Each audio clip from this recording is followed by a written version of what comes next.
அல்லாங்கிற வார்த்தைக்கு சிறப்பு சொல்கிறாங்க.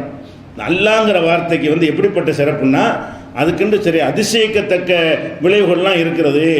ஒருத்தன் தனிமையில் உட்கார்ந்து கொண்டு வைத்தியம் பிடிக்கிற அளவுக்கு அல்லாஹ் அல்லாஹ் அல்லாஹ் அல்லாங்கிறமா எப்படிமா ஹத்தா எகலிபு அலைஹி மின்ஹு, அது அவனை மிஞ்சிடணுமா.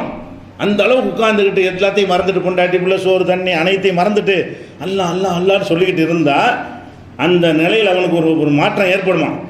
ஏற்பட்ட உடனே குண்டா ஆயிருமா. அவன் ஒரு பொருளை பார்த்துட்டு என்ன செய்வானா, இப்படி அல்லாஹ் அல்லான்னு சொன்னோன்னு பவர் ஏறி அல்லாவுடைய பவராக அவனுக்கு ஆயிருமா. ஏதாவது ஒரு பொருளை பார்த்து ஆகுண்டா ஆயிரும், சாவுண்டா செத்துருவீங்களாம். இது வேணாலும் என்ன சொல்கிறாரு உடனே ஆயிடுவானா. இப்போ ஒரு மனிதன் வந்து அல்லாஹ் அல்லான்னு சொல்லி கொண்டிருந்தால் அவனை அல்லாவை ஆகிவிடுவான்னு எழுதி வச்சுக்கிறாங்க.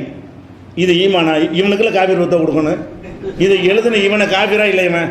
அப்போ அல்லாண்டு ஒருத்தன் சொல்லுவதனால் அவனை அல்லாவாயிருவான்னு சொன்னால் இவன் பக்கா காஃபிரா இல்லையா. இந்த காஃபிராகக்கூடிய ஒரு கருத்தை தான் மதரசாக்களில் பாடத்திட்டத்தில் வச்சு ஷாஃபி மதுஹப் என்று சொல்லி கொண்டிருக்கிறார்கள். அதே